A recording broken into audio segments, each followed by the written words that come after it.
Untuk mengetahui seperti apa jalannya uji klinis vaksin COVID-19 yang akan dilakukan di Kota Bandung, Bio Farma dan Fakultas Kedokteran Universitas Padjadjaran melakukan simulasi uji klinis. Pemerintah melalui Badan Pengawas Obat dan Makanan juga mengawasi jalannya simulasi untuk memastikan bahwa uji klinis akan berjalan sesuai protokol. Simulasi uji klinis tahap 3 vaksin COVID-19 buatan PT Bio Farma dan Fakultas Kedokteran Universitas Padjadjaran digelar pada Kamis siang di Kampus Kedokteran Unpad Jalan Eijkman, Bandung. Sebelumnya, vaksin yang dikembangkan oleh perusahaan asal Tiongkok Sinovac ini sudah melewati uji klinis tahap 1 dan 2 di negara asalnya. Untuk tahap 3, uji klinis melibatkan lebih banyak subjek penelitian dan dilakukan di banyak negara. Di Indonesia, uji klinis dilakukan di Bandung melibatkan 1.620 relawan. Pengembangan vaksin ini diawasi pemerintah dan diperkirakan selesai paling cepat pada Januari 2021.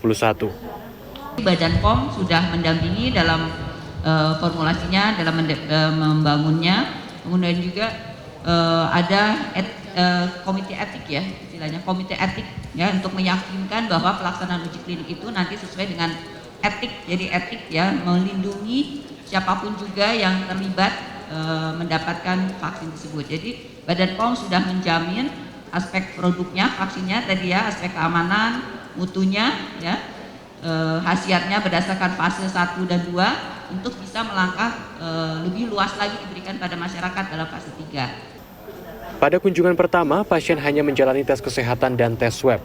3 hari kemudian, jika hasil tes swab negatif, peserta melakukan tes kesehatan lagi dan mengikuti tes cepat atau rapid test.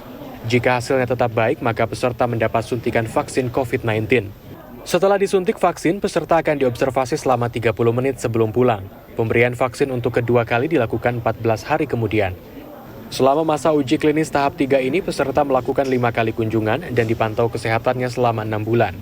Peserta harus segera melapor jika mengalami gejala khusus selama masa pemantauan. Kita lakukan pemeriksaan swab itu di PCR lagi. Apakah gejala-gejala itu gejala COVID? Bukan. Kalau gejala COVID artinya dia harus istirahat dulu begitu. Ya itu kita memantau. Jadi semua yang terjadi pada subjek kita lakukan pemantauan.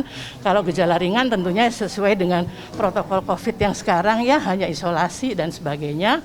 Kalau misalnya berat masuk rumah sakit itu mendapatkan asuransi. Uji klinis tahap 3 yang sesungguhnya akan dimulai pada Selasa 11 Agustus 2020 di 6 lokasi di Kota Bandung. 2 diantaranya di kampus Unpad, yaitu di Jalan Dipati Ukur dan Eijkman. Sementara sisanya di Puskesmas Dago, Ciumbeleit, Garuda, dan Sukapakir. Dari total 1.620 relawan yang dibutuhkan, hingga pertengahan minggu ini baru ada 650 calon peserta yang mendaftar. Pendaftaran relawan dibuka hingga 31 Agustus mendatang. Wilam Nasution, Rusman Rusmana, Bandung, Jawa Barat.